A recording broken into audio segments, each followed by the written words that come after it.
जी. कुलकर्णी यांच्या डोह काळीमा या कथासंग्रहातून बळी नावाची कथा. काटक्यांसारखे पाय हलवत पळताना अमाशी एकदम थबकली आणि लक्षपूर्वक ऐकू लागली. कुंभारवाड्याकडून हलग्यांचा कुडकुड टॅकॅक आवाज येत होता. तिला एकदम घाबरल्यासारखे वाटले. दिवसभर गोळा केलेली निळसर कावळ्याची फुले अर्धवट टाकून ती तशीच देवळाकडे वळली आणि तेथील पांढरट धुळीच्या ओट्यावर फतकल घालून बसली. देवळात 10-15 वर्षात झाडणी फिरली नसेल. ओवरीचे खांब बाहेर कल्ले होते. अनेक वेळा गाभाऱ्यात शेळ्या शिरत असल्याने त्यांच्या लेंड्यांचा ढीग पडला होता आणि छपरावरील कौले कुणी चोरून नेल्यामुळे वाशांचे बोंद्रे छप्पर उघडे पडले होते. पण त्या ओट्यावर अमाशीचे घर होते. त्या कोपऱ्यात तिला निर्भयपणे अंग पसरता येत होते. इकडे तिकडे काळजीपूर्वक पाहत तिने मळक्या रक्त्यांच्या ढिगा खालून एक बुट्टी काढली व तिच्यावरील वडाची पाने बाजूला केली. तिच्यात बटबटीत डोळ्यांची झाडाच्या सालीसारख्या कातडीची एक गब्दूल बेडकी होती. आज अमाशीने कुठून तरी एक फुटके बेलफळ मिळवले होते. त्यातून तिने बोटाने डिंक काढायला सुरुवात केली व बेडकीला लावू लागली. नंतर रंगीत कागदाच्या तुकड्यांच्या ढिगातून एक तुकडा बेडकीवर सजवू लागली. काही वेळा ती हिरवा निळा तुकडा उचले, पण लगेच तो टाकून ढिगात खसपस करून पिवळा तुकडा काढून चिकटवे व टून दिशी उडी मारून बेडकीकडे कौतुकाने पाहत असे. तिच्या मनातील एका कोपऱ्यात बसलेल्या झगझगीत रंगाच्या बेडकीला तिला एकदा प्रत्यक्ष भर उन्हात पाहायचे होते. काही वेळा बेडकी उडी मारीत असे, पण तिला निसटता येत नाही, कारण तिचा पाय सुतळीने बुट्टीच्या एका जाड पट्ट्याला बांधला आहे. उडी मारताना तिचा पाय ताणला. तिची धडपड व्यर्थ झाली की अमाशी खिदळते आणि घुंगूर बांधलेला पाय जमिनीवर आपटून गळ्यातील कवड्यांच्या माळेतील एक कवडी आनंदाने चोखू लागते.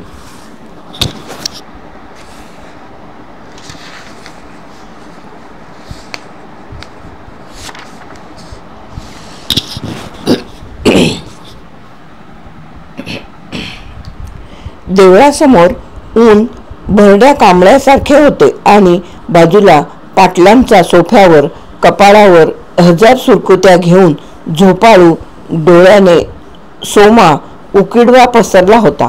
कुंभारवाड्यातून येणारा आवाज उन्हावर बदड पावले टाकीत तेथपर्यंत येत होता. तो कसला आवाज असावा याविषयी सोमाने थोडा वेळ विचार केला, पण त्याला उत्तर मिळेना. तेव्हा त्याने एक निश्वास सोडून तो विषय सोडून दिला. आपल्या आवाक्याबाहेरील गोष्टीविषयी विचार करण्याची त्याला सवय नव्हती. पहिल्यांदा चिलीम पेटली नाही की तंबाखू फेकून जमिनीवर अंग पसरून देणाऱ्यांपैकी तो होता. तोच आतील दरवाजा उघडला.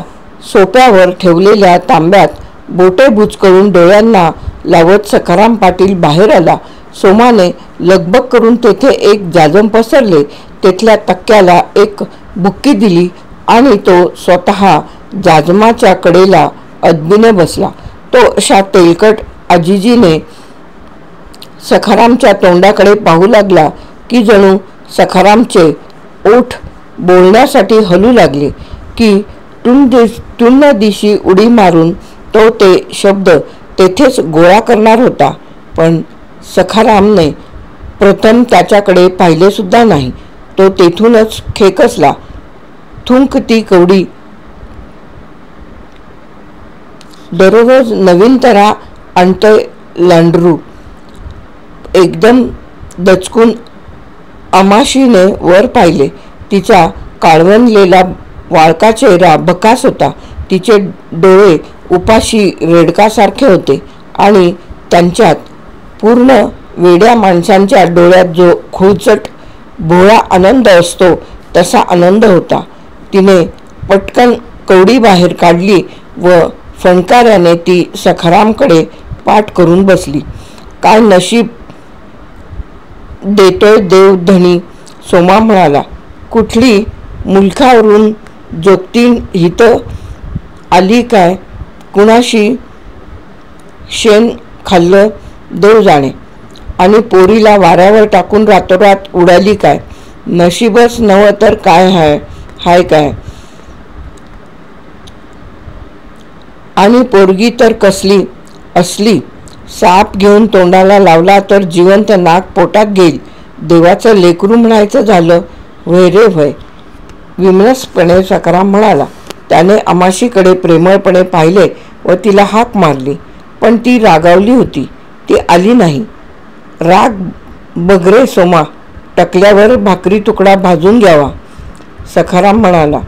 तर व काय, सोमा उगाचाच हसून म्हणाला. आणि गळ्यात पायात आईची दौलत. आई गेली आणि घुंगुरमाळ राहिली. सखाराम एकदम गप्प झाला. खरंच तीच घुंगरे पायात घालून लाल पेरवाच्या फाकीसारखी विठा जोगतीन तिथे आली होती. आणि नंतर काय भानगड झाली कुणास ठाऊक. या पोरीला गावावर टाकून नागोबाच्या जत्रेत जी ती नाहीशी झाली ती नाहीच. या पोरीला नाव गाव नव्हतंच. अमावस्येला जन्मलेली जोगतिणीची कार्टी म्हणून महार मांग सुद्धा एक शिवी हासडून तिला अमाशी म्हणत. अखेर ती विधवर असल्यापासून सखारामने तिला वाढवले. त्याला तिच्याच वयाचा साहेबराव म्हणून पोरगा होताच, पण त्याला एक मुलगी हवी होती. ती मिळाली नाही. रात्री पाय धुवायला ऊन पाणी देण्यासाठी, पण गुळाचा खडा आणणारी, काकणासाठी हट्ट धरणारी अमाशी वाड्याच्या वळचणीलाच असे. पण पाटलींबाईने डागण्यासाठी लालभडक पळी दाखवल्यापासून तिने वाड्यात पाऊल टाकले नाही की कोणी बरोबर असल्याखेरीज ती गावात गेली नाही. ती आली की सत्ता कुमाराची माती चांगली भिजवायची नाही की जेडांच्या घरात रेशमी धागा गुंडाळताना दोरा ताट तुटायचा. त्यामुळे ती गावात दिसली की रामोशांची घाणेरडी पोरे तिला दगड मारत. सत्या कुंभार पचकन अंगावर थुंकायचा. कलंगी कुत्री मागे लागत. एकदा तर तोंडाचे बोळके झालेल्या लिंगायत गुडगुड गंगाईने तिच्या टाळक्यात काठी आणली होती. तेथे वाघाट्या एवढे टणू आले होते, पण अमाशी मात्र सगळ्यांकडे पाहून हसे. एकाच पायात चाळ बांधून नाचून इतरांना हसवे, पण काहींदा तोंडाला फेस येऊन ती बेभान पडली की सारे मनसे गप्पगार नाहीशी होत. ढोरांची कुत्री वचवच करत गोल फिरत. मग सखाराम किंवा सोमा कुणीतरी जाऊन तिला उचलून आणत. आता तिचा आणि विठी जोगतिणीचा संबंध म्हणजे फक्त कवड्यांची माळ, एक चाळ यांचा, बस. हेच सारे उरलेले आतडे. चाळ बांधून विठी आली आणि आवाज न करता निघून गेली. तिच्या आठवणीने सखाराम जास्तच बेचैन झाला. आधीच आज त्याचे मन ठाण्यावर नव्हते. आजच सकाळी त्याने तातोबा शिंप्याच्या दुकानातील बोलणे ऐकले होते. ते दुकान म्हणजे एका ऐसपैस कट्ट्यावर ठेवलेले एक हात मशीन होते. तातोबा थोडा किराणी दुकानदारही होता. काड्याची पेटी, तपकीर, चिकट गोळा होऊन गेलेली जुनाट चिक्की अशा असल्या 2-4 वस्तू त्याच्याकडे मिळत. फार तर कधीतरी चिमणीभर घासलेट. खरे म्हणजे बहुतेक काड्या तोच स्वतः विड्या फुंकून संपवायचा आणि बोलताना प्रत्येक वाक्य एखाद्या कलंदर शिवीने सुरू करायचा. पण त्याचे दुकान म्हणजे एक चावडीच होती. साऱ्या लोकांच्या गरजा खपल्या तेथे खाजायच्या. लोक काय काय बोलतात ते सखारामला माहीत होते, पण यापूर्वी तो दिसताच बोलणारी तोंडे कुणीतरी उलटल्याप्रमाणे गुम्म होत. पण आता तेच लोक खुशाल त्याच्यापुढे बोलत. तो दिसताच आता तातोबा पूर्वीप्रमाणे बसल्या जागीच पुठ्ठा आदराने हलवत नसे. त्या सत्या कुमाराने तर रामराम म्हणायचे देखील सोडून दिले होते. एकंदरीने गावकीच्या डोळ्यात काहीतरी दारुडे बेरड दिसू लागले. पण माणसे बोलत होती तसे घडत होते हे मात्र खरे. या वर्षी देखील टाळूवर मारण्यास एवढा देखील पाऊस नव्हता. चौखांबीच्या उतरणीवर काटेरी फळाच्या पंजाखेरीज काही हिरवे औषधाला उरले नाही. करवंदाच्या जाळ्या जळक्या होऊन जुन्या दोराच्या ढिगासारख्या दिसू लागल्या. जांभूळ करवंदाची नुसती हाडे राहिली. उतरणीवर पाहिले की हवऱ्या उन्हाची लाट झळाळत येत असे आणि डोळ्यात माती.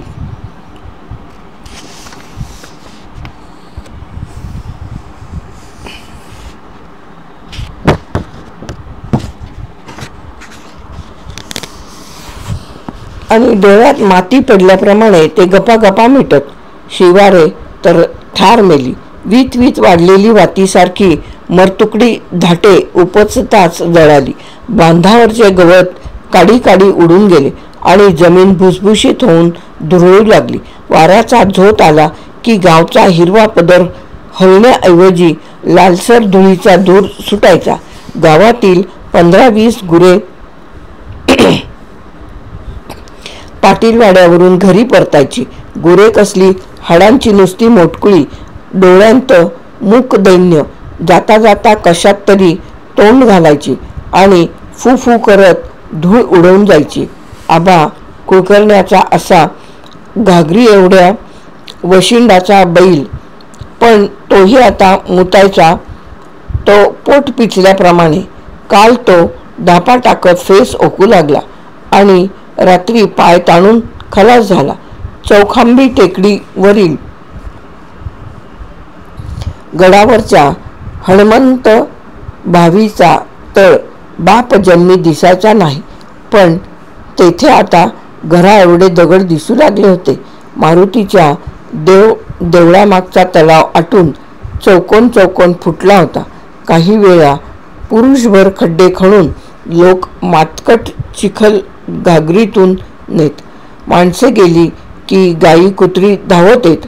भराभरा ओला चिखल तोंडभर भरत.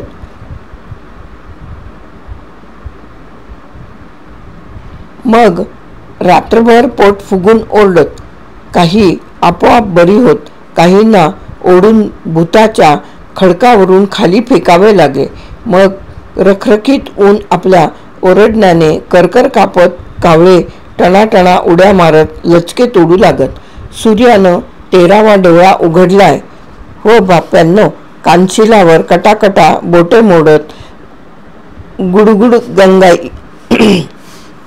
गुडगुड गंगाई तळतळत म्हणे, हाडं गेली चुलीत कुणा दुष्टाची. म्हणजे गावात झाले तरी काय यावर्षी हे असले बिनबापाचे खेचर वर्ष आले इथे. हणमंत भावीचा तळ दिसला. नाना कुलकर्ण्याचा जरा गडकऱ्यांच्या बंडापासून कधी आटला नाही. तो आता थेंब थेंब गळतोय. याच वर्षी पटकी आली. तापाने 5-25 माणसे चचली. 14 दुभत्या गाई म्हशी थानातून रक्त गळून मेल्या. आपल्याकडूनच काही चुकले नाही ना, कसला कुलाचार राहून गेला नाही ना, अशी त्याला सारखी रुखरुख लागून राहिली. बायकोच्या सांगण्यावरून त्याने महिन्यापूर्वीच एक बकरा गडावर पाठवला होता. पण आता आणखी काय झाले, पण विचारायचे तरी कुणाला. साऱ्या भटा कुणब्यांचा आधार म्हणजे पाटील. त्याला तक्रार सांगितली की तिचे निवारण झाले, अशी त्यांची मेंढीसारखी श्रद्धा.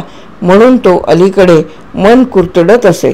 कुणाशी बोलायचा नाही, कुणाशी मिसळायचा नाही. सोमा आज घागर भरायला बक्कळ दिवस लागला.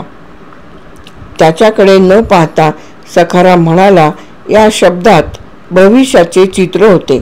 हा जरा गेला की गावाची नाडीच मरणार, सारी पांगापांग होणार आणि एकदा माणूस बाहेर पडले की मग काय परत येतोय.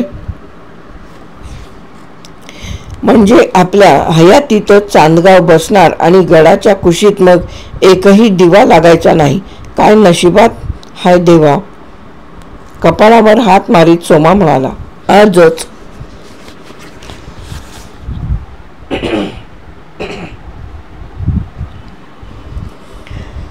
आजच बामणाच्या 2 गाड्या गेल्या. ताता शाशू धनगर तर बेस्तारीच पळाली. जेडांची 10 डोकी पळणार उद्या. मग राहिलं व काय धनी. सखाराम बोलला होता. आपल्या ताणलेल्या मनाला उसंत देण्यासाठी त्याचे सोमाच्या बडबडीकडे लक्ष नव्हते. तो शून्यपणे बाहेर पाहत होता. थोड्या वेळात सूर्य गडामागे जाईल आणि मावळायला अद्याप विधभर उशीर असतानाच साऱ्या चांदगावावर अंधाराचे घोंगडे टाकल्यासारखे होईल. कारण गावाला लागूनच पश्चिमेला चौखांबी टेकडी आहे व तिच्या डोक्यावर खालून काळी तट्टी लावल्याप्रमाणे दिसणारा, साऱ्या गावावर विशालपणा घातल्याप्रमाणे दिसणारा ज्योतिर्गड आहे. सध्या उतरणीच्या कुशीत ज्या 3-4 आळ्या व 50-100 लोक आहेत तेच खरे वंशाचे चांदगाव. पण 30-40 वर्षापूर्वी इथूनच काही लोक डोंगर करवंदाची जाळी काठी नायटी ओलांडून खूप खाली मैदानावर गेली आणि तेथे शहरी नखऱ्याचे उडाण टपू चांदगाव भुईतून वर आले. तेथे दिवसाआड मोटर येते. काडीला लावलेले बर्फ मिळते. पण खरे चांदगाव म्हणजे हे टेकडीवरचे, ते दुसरे म्हणजे चोरांचे उंडगे गाव. ज्योतिर्गड हा गावातील प्रत्येकाच्या खाजगी मालकीचा आहे. जाडा बरडा सदरा उघडा करून एखाद्याने गळ्यातील ताईत दाखवावा, त्याप्रमाणे प्रत्येक जण गडाविषयी बोले. गडाच्या तटावरून बैलगाडी सहज हाकता येईल. कित्येकदा ऊन रखरखू लागले की अचानक भाले घेतलेले लठ्ठ रुमालवाले लोक घोड्याच्या शेपटीसारख्या झुंडमिशा कुरवाळत उभे असलेले दिसत लगेच नाहीसे होत. तेथल्या शेवटच्या गडकऱ्याने, महादा गडकरी पाटलाने हाताभोवती रुमाल गुंडाळून अखेरची झुंज दिली. जर तो हरामखोर कृष्णाजी वडेर त्याचे निसंतान झालेच म्हणा.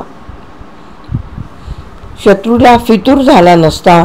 मारुतीच्या दीपमालेजवळूनच तो डागल्यास तटाला लागते. हे गुपित त्याने सांगितले नसते तर काय बिशाद होती. गोरे पाय चौखांबीला लागायची, पण त्यामुळे गाव जळून गेले. वरवंट्यासारख्या दंडाची शेकडो माणसे गरुड दरवाजाजवळ आडवी झाली. त्यांच्या रक्ताने गडावरील देवळाचे अंगण लाल झाले आणि मळवटवाल्या बाई माणसांच्या कपाळांनी हणमंत भाव कुंकवाची झाली.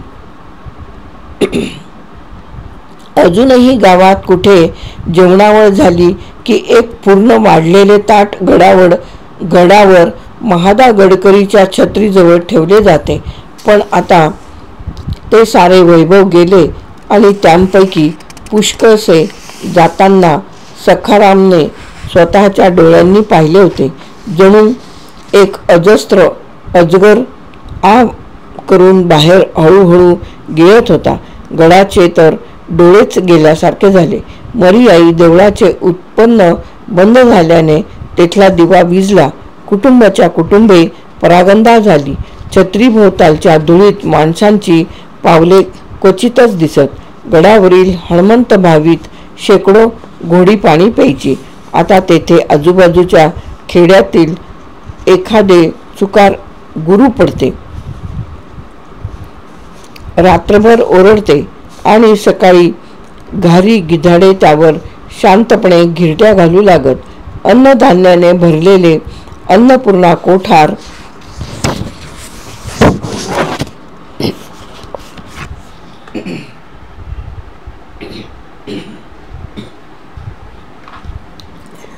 आता वाघळांच्या उलट्या बाहुल्या हलवते. आजूबाजूच्या निळसर हिरव्या दरीतून मुठ उगारून त्वेषाने वर आलेल्या हाताप्रमाणे दिसणारा गड आता मान मोडून पडला आहे. 10-12 मैलांवरून विना अटकाव वारा येतो.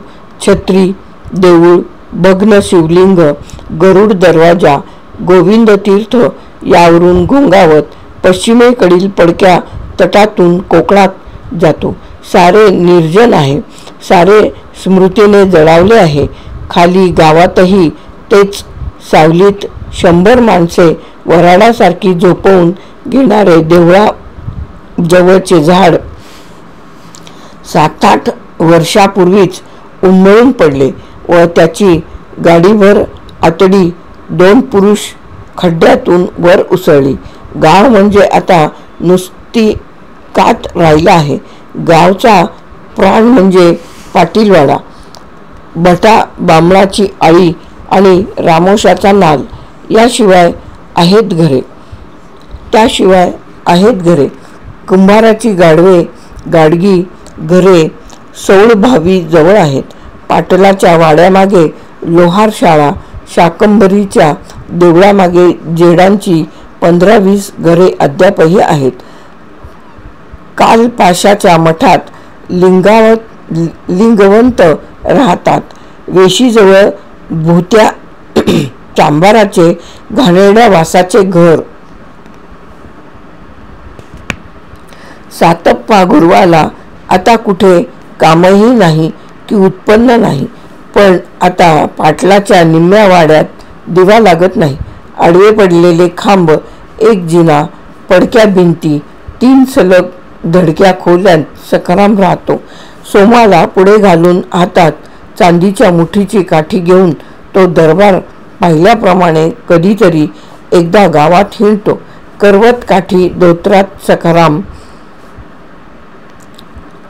बरोबर असल्याखेरीज पालखी दुसऱ्याला कधी गडावर गेली नाही. त्याच गावातील पट्टण शेट्टी किंवा सुभा धनगर त्याच्यापेक्षा श्रीमंत त्या चोर चांदगावात तर त्याला बसल्या बैठकीला विकत घेणारे लोक होते. पण सखारामखेरीज कुणी पालखीबरोबर असावे असे कुणी म्हटले असते तर त्याचे खतच त्या गावात पडले असते. पैसा होय, थू तिच्या. आता काय सांगावं तुमच्या पुढं. पैसा काय नायकीन बी मिळवते. महादा गडकऱ्याचं रक्त कुठं पेशानं मिळतंय होय.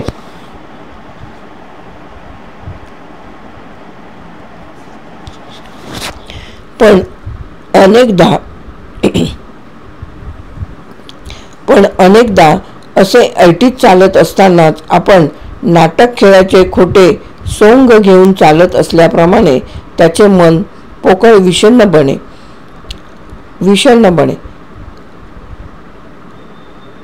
अगदी सखारामच्या लहानपणापर्यंत दसऱ्याला चांदीचे तोरण आणि नारळ आणि घोड्याच्या पाठीवर सोनेरी बैठक असायची. आता सखारामची बायको बाहेर ऐकू येईल अशा तऱ्हेने दणादणा भाकऱ्या हाणते आणि साहेबराव इतर पोरांप्रमाणे अनवाणी हिंडत लाकडे गोळा करून आणतो. बामणाची आळी तर तिच्यावरून कुणी चालत गेल्याप्रमाणे चिरडून गेली होती. दोन्ही बाजूंची घरे कलून रस्त्याकडे खचली होती. तो गणूभट सखारामाच्याच वारगीचा. त्याची माडी आता रस्त्यावर कोसळली होती. तो गण्या बट कसला. त्याला लिहायला वाचायला तरी येत होते की नाही कुणास ठाऊक. पण 200 पेंडी गवत तो खांद्यावरून उपरण्यासारखे आणायचा. जाड तुळईसारख्या हातांनी जमीन करा नांगरायचा. 2 देणारा 2 घेणारा, सगळ्यांना ओळखीने प्रेमळपणे दुशा देत जाणाऱ्या लक्ष्मीच्या रेड्यासारखा माणूस तो. एक दिवस तो बाहेरून आला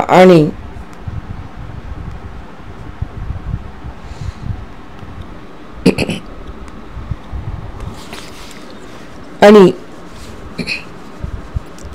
घागरीवरील तांब्या तसाच त्याने तोंडाला लावला.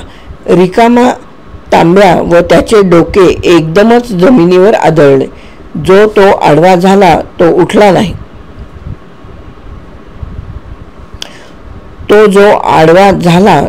नाही. पण मरतानाही त्याच्या तोंडात यमाविषयी एक सणसणीत फाल्गुनी शिवी होती. नंतर 4-6 घरे सोडून शंकराजी कुलकर्ण्याचे घर होते. हा खरा बामण म्हणायचा. तो नेहमी विरलेल्या स्वच्छ वस्त्राप्रमाणे दिसे. खरे म्हणजे कुलकर्णी म्हटला की असा बिलंदर की खारीच्या पातळीवरील काळा पट्टा हातोहात लांबवेल. पण शंकराजीने कधी कुणाची दिडकी खाल्ली नाही. त्याला बकरी शेळीमधला फरक माहीत नसेल, पण त्याचे अक्षर कशिद्यासारखे होते. आपल्या पोराच्या मुंजीत त्याने गावात सगळ्या पोरांना टोप्या वाटल्या. संजाबावर जरीची टोपी घातलेल्या आपल्या पोराला त्याने छत्री पुढे घातले. तेथे समई लावली. सगळे केले. पण काय झाले कुणास ठाऊक. 2-4 दिवसांतच पोटात गोळा उठून पोरच चटदिशी मेले. पण शंकराजीचे लक्ष जरी घरावरून उडाले तरी मन मात्र विषारी झाले नाही. जरा वेडगळच देव माणूस त्या बाप्या धनगराच्या पोराला धर म्हणावे, चल तुला पाढे शिकवतो. बसप्पा जेडाच्या मुली सुताराची कृष्णी यांना म्हणावे, चला ग माणसांनो, तुम्हाला वाचायला शिकवतो. पण 40 वर्षात एक पोर देखील अंगठ्यापुढे लिहायला वाचायला शिकले नाही. गणूभटाचे शंकराजीचे दोन्ही घरे हाळ होऊन गेली. ना पोर ना बाळ. मल्ल्या गुरुवाने गच्चीच्या सळ्या नेऊन आपल्या कुंपणात घातल्या. चंद्री सुतारीने 2 तुळ्या नेल्या व एक पावसाळा काढला. इनामदाराचे घर कुठे दिक्काला बेळगावला नेले. पोरे बाळे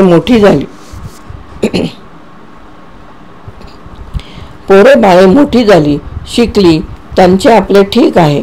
रमाबाई आणि तिच्या 3 मुलांनी कुठल्या तरी मोटर स्टँडवर खानावळ काढली. आता बामणात राहिले मुठभर चोर वाटाणे. रामोशांच्या बायका ठेवून शेतात काम करून खेड्यापाड्यात अदमासाने पंचांग सांगून सगळ्या रोगांवर 2-4 पाल्यांचे औषध सांगून. गावच्या कडेने रामोशांचा नाल होता. वास्तविक तो पूर्णपणे रामोशांचा कधी नव्हताच. आधीच ते मुठभर त्यांतील बरेचसे रानपाला ओरबाडून नागाची कात, कासवाची पाठ घेऊन वशीद म्हणून ओरडत हिंडत. पण पावसाळ्यात परत येऊन घुंगट घालून बसत ते कधी कोणाच्या अद्यात ना मध्यात. त्यांना सगळेच सारखे. ते कधी डुकरे कुत्री कापत, कधी घरात हातभर घोरपड शिरली म्हणून छाती बडवत एखादी बाई आली की आत शिरून घोरपड पकडत व खात. कधी कुणी पैसे दिले की रातोरात जाऊन घराला आगी लावत. उभी पिके कापत. जाना कदमाचे आणि शिवा रामोशाचे जेडाच्या काशीविषयी भांडण होते. हे आंधळ्या माकडालाही माहीत होते. एकदा शिवा जगजगीत अर्धवर्तुळाची फरशी कुऱ्हाड खांद्यावर टाकून कदमाच्या दुकानात गेला.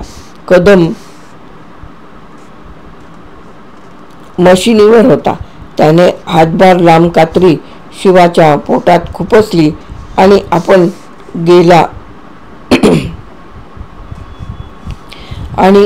गेला काळ्या पानावर.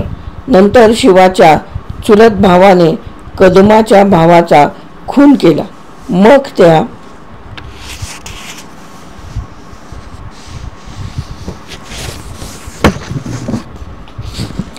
मग त्या भावाच्या बायकोच्या 3 भावांनी त्या चुलत भावाच्या जावयाचा खून केला.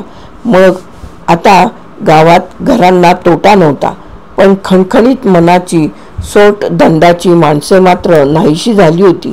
कुणीतरी अंगावर ढकलून दिल्याप्रमाणे सारे आपणाला आठवले इतके खूप. त्या अर्थी आता आपले वय होत आले हेच खरे.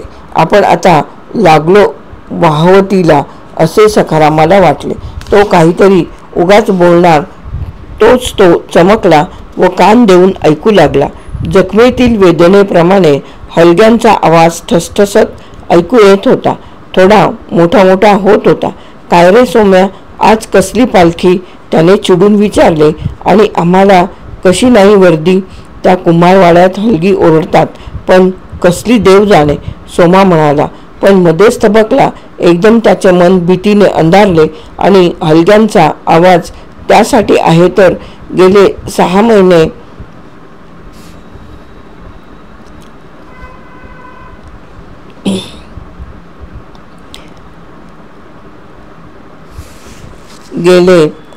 महिने दर अमावस्या पौर्णिमेला कुंभारवाड्यात माणसे जमत. कुंभाराच्या चंद्रीच्या डोक्यावर कुंकू उधळून माणसे तासनतास तिष्ठत बसत. कित्येकदा चंद्रीच्या अंगात देवी संचारात असे. मग ती काय हवे काय नको ते मागून घेत असे. पण 6 महिने काही केल्या देवी बोलेना.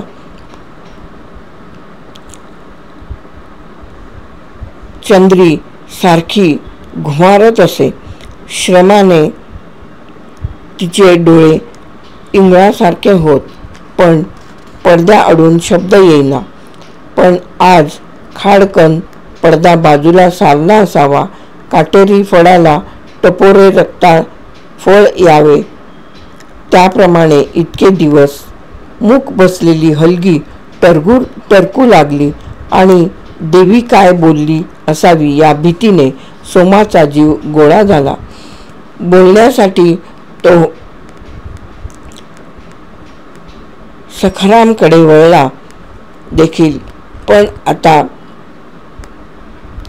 हलग्याचा आवाज अगदी जवळ येऊ लागला. तीकडे तो पाहू लागला.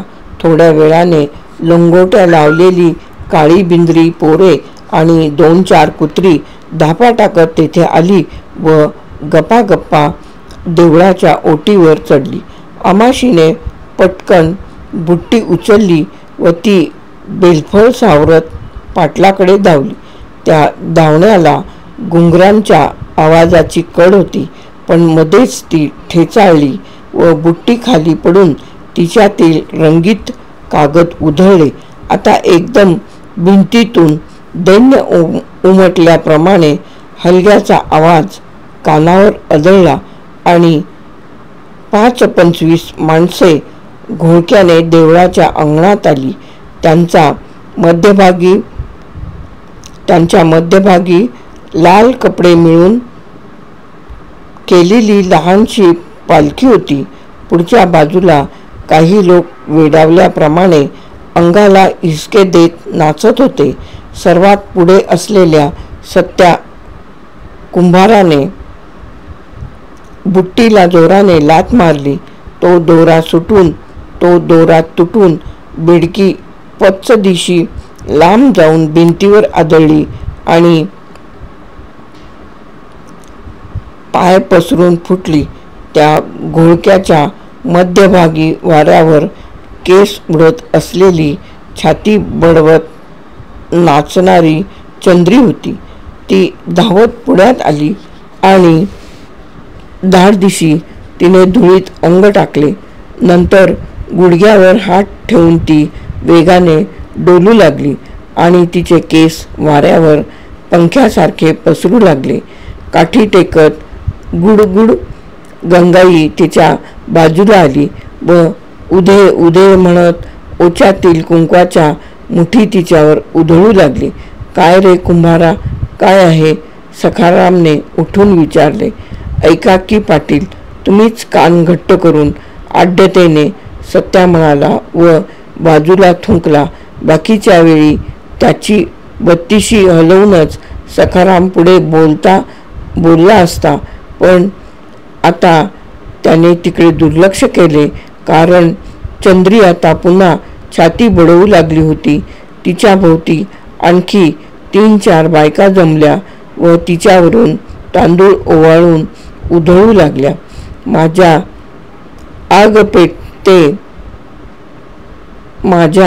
आग पेटले.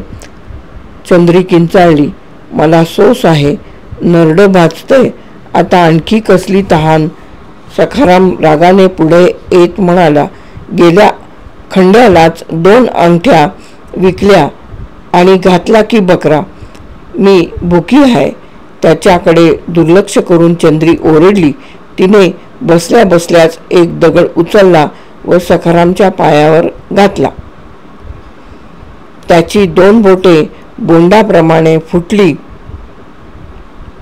पण सखारामचे पाऊल मागे सरले नाही. मला माणूस पाहिजे, रगत पाहिजे, नाहीतर सत्यानाश करीन, गाव खाऊन टाकीन. अस्क एकदम हसून चंद्री म्हणाली. त्या काटेरी हसण्याने सखाराम चरकला. त्याचे सारे अंग उघड्या पाठीवर सरडा चढल्याप्रमाणे हरकले. रामोशांचा नाला कर दात खात चंद्री यादी देऊ लागली. बामणाची घरं, पाटीलवाडा, कर्र. जणू कराल दाढांचे विशाल चक्र साऱ्या चांदगावावरून फिरत होते, हाडे फोडत होते. सारी माणसे भूत पाहिल्याप्रमाणे गप्पकार झाली. हलग्यांवरील काटक्या मात्र अंग खाजवत असल्याप्रमाणे संत हलत होत्या. अमाशीच्या डोळ्यांत कसलीही समज नव्हती, पण ती देखील एक कवडी तोंडात घालून जमिनीला चिकटल्याप्रमाणे खिळली. सखारामच्या कपाळावर घाम जमला आणि त्याचे भाल्यासारखे ताठ शरीर सैल पडले. चंद्रीने तेथेच एक गिरकी घेतली व धुळीत पालथी पडून ती मुसमुसू लागली. देवी तात्पुरती अंगातून गेली होती. हलगी थांबली व मल्हार बाजूलाच उकिडवे बसले. त्या घोळक्यातून मल्ल्या गुरव आणि दादूभट सखारामजवळ आले. प्रथम कुणीच बोलेना. अखेर ओठावरून जीभ फिरवत दादूभट म्हणाला, मग काय म्हणता पाटील? हे सारं असं आहे, साऱ्या गावाचा प्रश्न आहे. व्हय बघा पाटील, गुरव म्हणाला. त्याचा एक गाल सारखा थरथरत असे.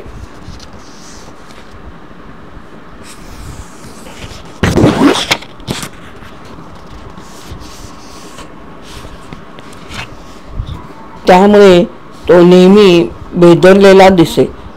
रोग ठाव हाय, औषध बी हुडकून मिळालंय, मग आत्ता उशीर का? पाटील, मी म्हणतो आत्ता उशीर का? सखारामला अद्याप सारे स्वच्छ दिसत नव्हते. अजून ती बधिरता नाहीशी झाली नव्हती. कर्र कर्र वाजणारे चक्र त्याच्या कानात थांबले नव्हते. अरे व्हय रे भटा, रक्त पाहिजे देवीला, मग दिला नाही आम्ही बकरा. तो म्हणाला, आता माणसं काय झाडाला लागल्यात तूच सांग. गेलो बाबा परसात आणि तोडून टाकली तुझ्या पुढं एका दोडक्यासारखं. तूच सांग भटा, कुठनं आणायची रे माणसं? हे बघा पाटील, घरची गोष्ट बोलतो. लखमा लोहार म्हणाला. तो उघडाच होता व त्याच्या दंडावर तांब्याचा ताईत होता. आता बघा, गाडगं लपवायची वेळ नव्ह. मी आपला सरळ गावंडा माणूस आहे.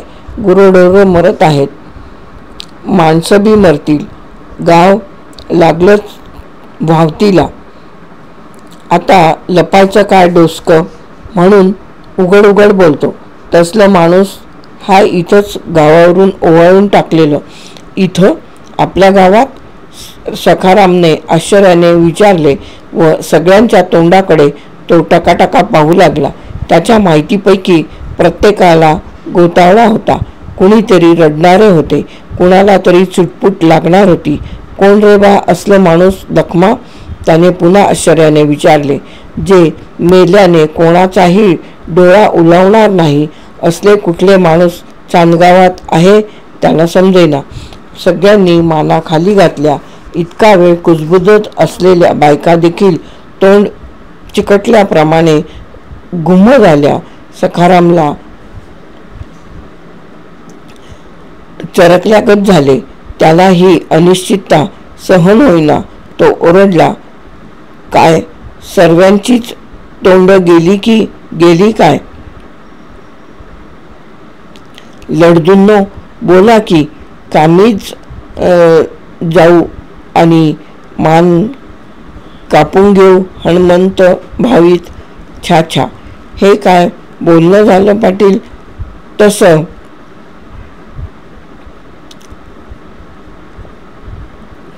जो लेकाचा म्हणेल नवं त्याच्या तोंडात माती पडेल. मग झालं की नाही? लखमा म्हणाला. गुन्हेगाराला आपण जास्तीत जास्त शिक्षा दिली अशा चेहऱ्याने त्याने सगळ्यांकडे पाहिले. हे काय बोलणं होय पाटील? नंतर त्याने फाडफाड तोंडात मारून घेतले. छा, हे बोलणं नवं काय व?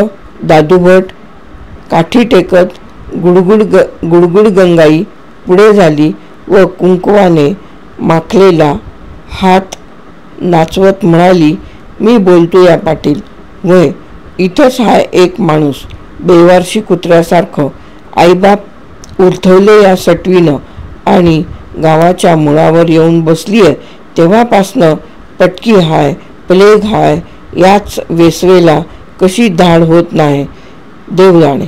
पाटील, मी सांगतो या, ती आग गेल्यापर गाव अंग धरणार नाही. ती आग गेल्यापर गाव अंग धरणार नाही. ती तुमची खुबडी अमाशी.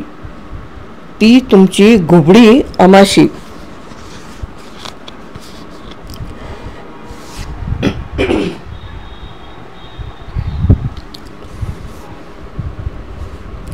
घोळक्यातून सुटकेचा एक निश्वास सुटला. पाटलांना हे कोणी सांगायचं याचा परस्पर निकाल लागला. काहींनी तर चक्क असा आवाज करून गंगाईला शाबासकी दिली. महाराजांनी परवलीच्या शब्दाप्रमाणे हलग्यावर काटक्या आपटायला सुरुवात केली आणि त्या ताणलेल्या कातड्याच्या वेदनेबरोबर सारा घोळका हळूहळू जिंकल्यासारखा होऊ लागला. सखाराम दणदणीशी ओट्यावर बसला. त्याच्या डोळ्यासमोर एकदम वणवा दिसला. आपण एखाद्या गुहेत आहोत. मध्ये प्रचंड जाळ पेटला आहे व अस्पष्ट चेहऱ्याची माणसे अमाशीला उचलत आहेत असा त्याला भास झाला. आयुष्यात प्रथमच अमाशीकडे पाहत असल्याप्रमाणे त्याने अमाशीकडे पाहिले. कवडी तोंडात घालून टाच हलवत घुंगरांचा आवाज करीत ती काही न समजणाऱ्या भकास डोळ्यांनी त्याच्याकडे पाहत होती. अरे, म्हणताय काय तुम्ही? या अमाशीला तो बोलू लागला, पण त्याने तो विचार तसाच सोडून दिला. काय एडबीड लागलंय का तुम्हासनी? डोसकं नसलेलं देवाचं पोर ते. माझ्या पोरीप्रमाणे मी जतन केलंय तिला. हे ए भटा, मी प्राण देईन, पण तिला हात लावणाऱ्याची आतडी काढीन. ए सोम्या. सखाराम आता एकदम पेटला व त्याच्या कपाळावरील शीर सर्पाप्रमाणे ताठली. तो सोम्यावर पुन्हा खेकसला. सोम्या, जा की, उभारलाय काय मैद्यासारखा? जा, बंदूक घेऊन ये. छातीच फोडून काढतो एकेकाची. तो वेडा झाला. त्याने रुमाल काढून खाली आपटला आणि रट्ट्याला धरून दादरत त्याने अमाशीला कोपऱ्यात फेकले. पाटील, कशाला नेतायसा या गोष्टी टोकापर्यंत? लखमा म्हणाला. सारा गाव विरुद्ध आहे. लखम्या, लात मारीन तर रगत ओकशील. सरक माग, सखाराम म्हणाला. त्याच्या जुळत्या डोळ्यांकडे पाहूनच लखमा हादरला व एकदम 2 पावले मागे आला. सोमाने बंदूक आणली. सखारामने चाप तयार ठेवला व ती काखेतून मनगटावर घेतली. तुझ्या नावावर गंगाई ओरडली. बेवारशी पोरीसाठी गाव जाळणारं फाटकं फाटकं पाटील. जळजळीत नजरेने सखारामने तिच्याकडे पाहिले. हडप लागलेल्या कुत्र्याप्रमाणे दिसणाऱ्या त्या तोंडाळ म्हातारीला त्यांना काही करता येईना. हे पहा पाटील, दादू भट सांगू लागला.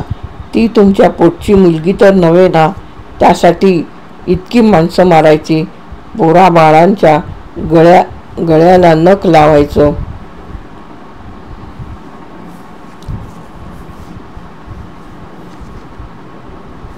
बरं होय, ही कार्टी खरंच गावच्या मुळावर आली. दरवर्षी काही ना काही आहेच. पालखी मोडली, झाड पडलं, गाई म्हशी बसल्या, मेल्या.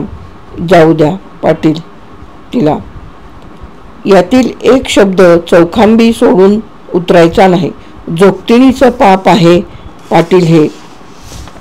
कशाला खांद्यावर जगवता?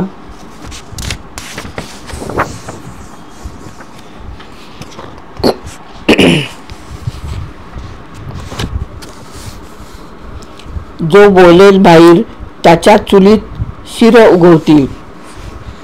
त्याची बाईल खेकडी होईल, खेकडी. गंगाई ओरडली. शिवाय असल्या गोष्टी करायला लागतातच की, दादूभट सांगू लागला. पाटील, राजेवाडीच्या तलावाची सांड काय फुकट झाली? मी म्हणणारे शहाणे आले. मी म्हणणारे शहाणे आले, पण पाय ठरेना. अखेर 2 भिकारणींना जिवंत पुरलंय. तुम्हाला माहीत आहे ना पाटील? नाही रे बटा, मी तिला सोडणार नाही. सखाराम काकुळतीनं म्हणाला. माझी जमीन घे, विक आणि कर जा मोठा नैवेद्य, पण पोरीचा घास माझाच कापा की गळा. सगळ्यांनी मिळून चरा.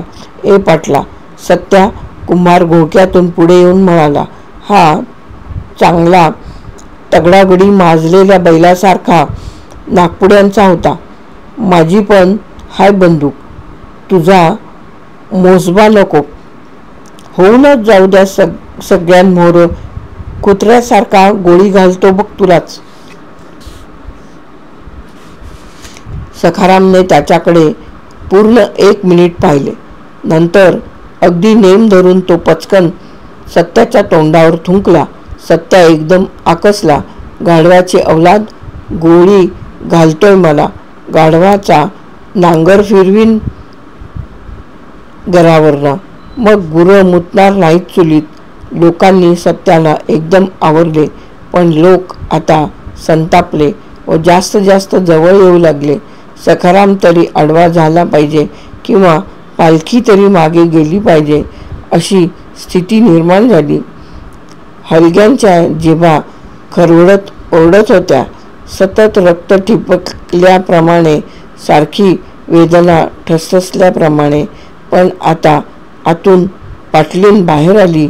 साऱ्या कपाळभर आडवे कुंकू लावणारी ही धिप्पाडबाई सखारामला शोभणारी होती. तिच्याबरोबर त्यांचा मुलगा साहेबराव होता. सखारामकडे न पाहता ती पालखी समोर आली व घोळक्यात मिसळली. आता करू नका गर्दी इथं, ती म्हणाली. आमच्या मालकाला बेवारशी कुत्री आवडतात. ती अवदसा आल्यापासून भाकरी कधी धड झाली नाही की कधी खरवस मिळाला नाही. त्यांचं वय झालंय. देवीची मी लाज उरली नाही. मंडळी, तुम्ही घेऊन चला माझ्या साहेबरावाला. गुडगुड गंगाईचा खालचा जबडा एकदम निसटल्याप्रमाणे खाली पडला. आता काय बोलणं? तोंडावर हात ठेवत ती म्हणाली.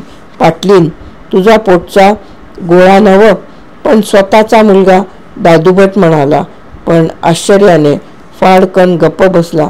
गावापेक्षा पोटचा पोर जास्त व्हय भटजी, पाटलीन म्हणाली व तिने हळूच सखारामकडे पाहिले. पाठीत दणकन लाथ हाणल्याप्रमाणे सखाराम खाली बसला. आपण पाहतो आहो, ऐकतो आहो, हे सारे खरेच आहे की काय याविषयी त्याच्या मनात गोंधळ उडाला. सारी माणसे आता त्याला वेड्याविद्र्या केसाळ पशुप्रमाणे दिसू लागली. राठ केस, बोटांतून बाकदार नखे आत बाहेर होत होती. मोठ्या अणकुचीदार दातांतून लवलवत्या हावऱ्या लाल जिभा. सारेजण लाल रंगाच्या हलगीच्या आवाजाभोवती गरगर फिरत होते. त्यामध्ये आपण आमाशीचे भकास डोळे, विठी जोगतिनीची चाळ, माळ. आपण थोड्या वेळाने जागे होणार आणि हा राक्षसी खेळ संपणार. त्याला क्षणभर वाटले की आपलं खरंच वय झालंय. मरत चाललेल्या डोळ्यांना असल्या नाही त्या गोष्टी दिसत आहेत. पाटलीन किंचित हसली व तिने गंगाईला खून केली. बापाने एकदा चाबकाने फोडले, सारे अंग रक्ताने माखले, पण सखारामने मिटलेले ओठ एकदाही हलविले नाहीत. दागिने काढण्यासाठी दरोडेखोरांनी त्याच्या आईचे हात त्याच्यासमोर तोडले, त्यावेळी त्याच्या डोळ्यांतून थेंब पाणी निघाला नाही. पण आता तो जुन्या भिंतीसारखा ढासळला. आपले आता वय झाले हेच खरे. तो चिरडल्यासारखा बसला व धोतराच्या सोग्याने डोळे टिपू लागला. गंगाई सत्या एकदम अमाशीवर तुटून पडले. ती किंचाळली व तिने सखारामचा सदरा घट्ट धरला. तो गंगाईने आपली काठी तिच्या हातावर आणली व तिला ओढीत बाहेर आणले. हलग्यांना आता विलक्षण वेग आला.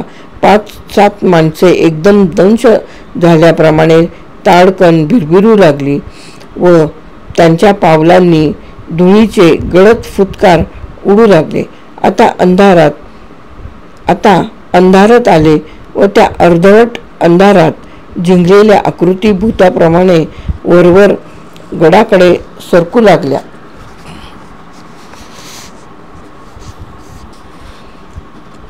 अमाशी सारखी मांजरासारखी ओरडत होती, पण नंतर ती दमली. काय चालले आहे ते इतके भयंकर व चमत्कारिक होते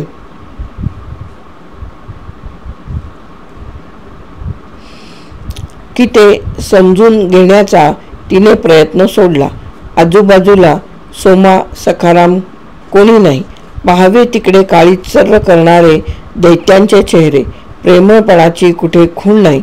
सारे चेहरे उन्हाने जळून फुटलेल्या तलावासारखे कंगाल, क्रूर, रानवट. आतापर्यंतच्या धडपडीने तिचे अंगही कुचमचल्यासारखे झाले होते. आपला हात सोडवून घेण्याचा प्रयत्न करण्याची शक्ती तिच्यात उरली नाही आणि तिचे लक्ष त्या भीषण दृश्यावरून आत वळले. थोड्या वेळाने तिच्या ध्यानात आले की आता बेलफळ हाताला चिकटून बसले आहे. बोटांनी न धरताही ते तसेच घट्ट हातात राहते याची तिला एकदम गंमत वाटली व थोड्या अंतराने ती हात पालथा करून तो चमत्कार पाहू लागली. आता 1000 डोळ्यांचे चांदणे गडावरून, चौखांबीवरून निथळत साऱ्या गावापर्यंत पसरले आणि त्यात गड एकदम विरळ झाल्याप्रमाणे तरंगू लागला. लोखंडाचे केल्याप्रमाणे महाराजांचे हात हलग्यांवर नाचत होते. लोकांच्या डोळ्यांवर आता खून चढला होता आणि त्या वेड्या भवऱ्यात स्वप्नात असल्याप्रमाणे संतपणे चंद्री चालली होती. चंद्री आणि अमाशी.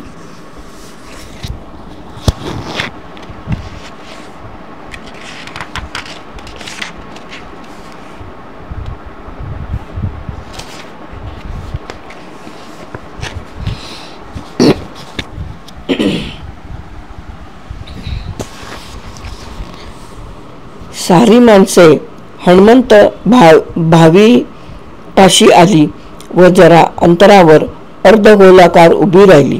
पालखी देवळाच्या पटांगणातच उतरली. भावात खूप खोलवर वळशाने शेवाळाने हिरवट काळ्या पडलेल्या पायऱ्या उतरवल्या गेल्या. आता फक्त 2-4 ठिकाणी अजस्त्र श्वापदाच्या डोळ्यांप्रमाणे लखलखणारे काळे पाणी होते. बाकी सारे प्रचंड खडक. त्यांच्यामध्ये 2-4 ठिकाणी पडलेले वरून दिसणारे हाडांचे शुभ्र सापळे. माणसांच्या अचानक येण्याने विहिरीतून शेकडो कबुतरे उडाली व गिरक्या घेत तटावर स्थिरावली आणि हवेत कोणीतरी प्रचंड पंखा फिरवल्याचा आवाज झाला आणि उंबराच्या झाडावरून एक फळ टपकन खाली पडले. आता चांदणे सर्वत्र भरून चांगले दाट स्थिरावले होते. जरा हात उंच केला तर फिकट पिवळसर चंद्र हाताला लागेल इतका तो खाली दिसत होता. साऱ्या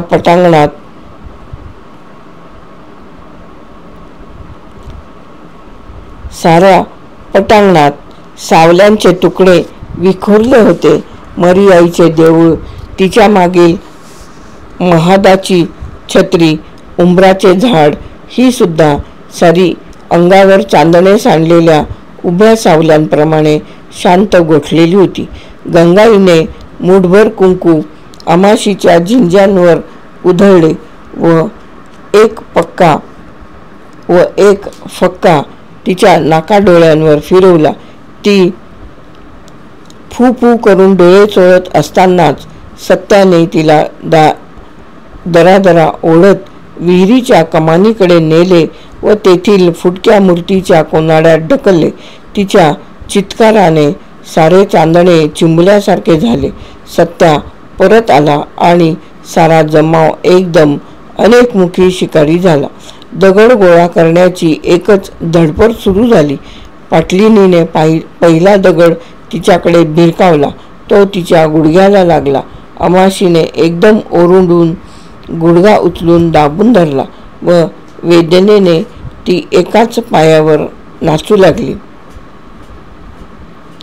तिच्या घुंगरांचा आवाज विहिरीत घुमला. नेहमीच्या सवयीप्रमाणे 2-4 पोरे तिच्याकडे पाहून खसदिशी हसली. मग दगडांचा पाऊसच सुरू झाला. अमाशी धाडकन तोंडावर पडली. दगड लागताच तिचे पसरलेले हात झटकल्यासारखे होत व पुन्हा निश्चित पडत. काही नेम चुकलेले दगड भिंतीला लागून पायऱ्यांवरून थाड खाली जात आणि खाली बसलेल्या पशुला डिवचल्याप्रमाणे थोड्या वेळाने डुबक धडक असा घुमलेला फेसाळ आवाज वर येत असे. थोड्या वेळाने अमाशीचे हात हलण्याचे थांबले. तिच्या तोंडावरील खाली फरशीवर काळसर वर्तुळ पसरू लागले आणि इतका वेळ शांत टपून बसलेली हलगी पुन्हा दणाणू लागली. लोक पुन्हा गडबडीने दगड गोळा करू लागले. तोच पुन्हा चंद्री घुमू लागली व लोक तिच्या भोवती जमू लागले. तिचा कर्कश आवाज गायपाताचे पान टरकावल्याप्रमाणे झाला. हात तुमची मडी गेली वड्यावर. छाती बडवत ती ओरडली. बेभानपणे तिने जवळ कुंकू उधळत बसलेल्या गुडगुड गंगाईचा हात उचलला व दाताने कडाकडा फोडला. गंगाई हातातील काठी फेकून देऊन जमिनीवर लोळू लागली आणि चक्क बोंबलू लागली. असला नासका घास घालणार तुम्ही? थू तुमची. हातवारे करत चंद्री म्हणाली. मला घास चखोट पाहिजे. लोकांच्या हातून दगड गळून पडले. सारेजण खेटराच्या तोंडाने चंद्रीभोवती जमले व खुळ्या कुत्र्याप्रमाणे एकमेकांकडे पाहू लागले. गाढवांनी लाथा मारल्या. सारे व्यर्थ झाले व प्रत्येक जण अंग चोरून शरमून बसला. पण पाटलीनबाईच्या तोंडात मात्र कलकल होऊन गोळा उठला आणि तिच्या अंगाचे पाणी पाणी झाले. मगा तिने मोठ्या तोंडाने म्हटले, गावापेक्षा पोटचा गोळा जास्त होय. आणि त्या शब्दाचा फोड घशात वाढवून ही माणसे खरोखरच साहेबरावला विहिरीत घालणार या भीतीने तिचे गुडघेच गेले. तिने त्या पोराला जवळ घेऊन त्याच्यावर पदर टाकला व अगदी फाटक्या आवाजात रडू लागली. मध्येच ती उठली आणि झाडणीच्या मुडग्याप्रमाणे गुडघे उंच करून बसलेल्या दादूभटाकडे गेली व तिने चक्क त्याच्या पायांवर डोके ठेवले. भटजी, माझ्या साहेबरावाला नका घालू. तुमच्या लेकरांची शपथ आहे. त्यामुळे तर दादूभटाला जोड्याने मारल्यासारखे झाले. तो झटका आल्याप्रमाणे उठला व इतरांची वाट न पाहता शांत चांदण्यावरील बुडबुड्याप्रमाणे चालू लागला. सोबत साहेबरावाला दरदरीत पाटलीन सत्या कुंभाराकडे धावली